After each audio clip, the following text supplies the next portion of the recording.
So I want to share a story. I was in a mastermind group of mine here in Nashville the other day, and it was really inspiring what happened. The future dad and me, hopefully we'll see, Lord willing.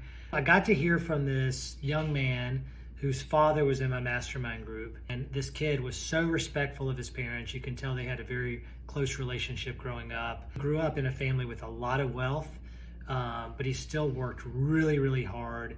He didn't ask his parents he knew he had a trust with a lot of money. He didn't ask his parents how much was in there, just had total gratitude and wanted to do things on his own and really earn things the way his parents did, especially being first generation entrepreneurs. These are conversations that I want to facilitate here at Adams Wealth Partners with clients and business owners about that balance between parenting and also between enjoying life and setting a good example. It's definitely a delicate balance.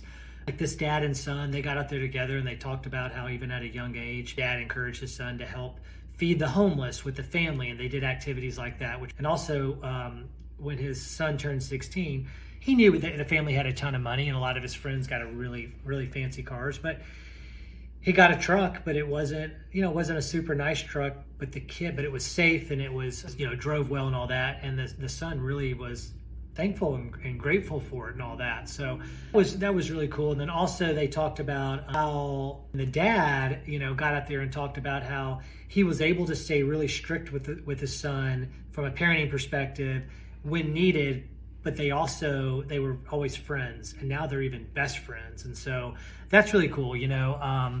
I can relate to that a lot with me and my father now. And so things like very strict on technology at dinner, time on the TV or the iPad, they had a lot of strict rules, but the intention of it, and the spirit of it was to help them connect.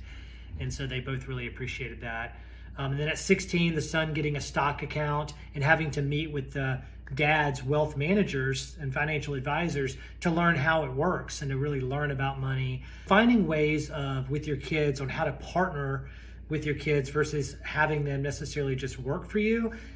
So letting them learn, letting them fail on their own and have to ask questions so that you can have those connecting moments. I want a child ideally to talk to me, to talk in 20 years about me and our relationship the way that this son talked about his father the other day. I think there's so much that we could all learn. Of course, there's no perfect way to parent. Every kid is unique and different, but we certainly can learn from each other. So anyway, maybe that means something to you, maybe not, but hopefully it was at least caught your interest, and I know it meant a lot to me. And if we can help, let us know.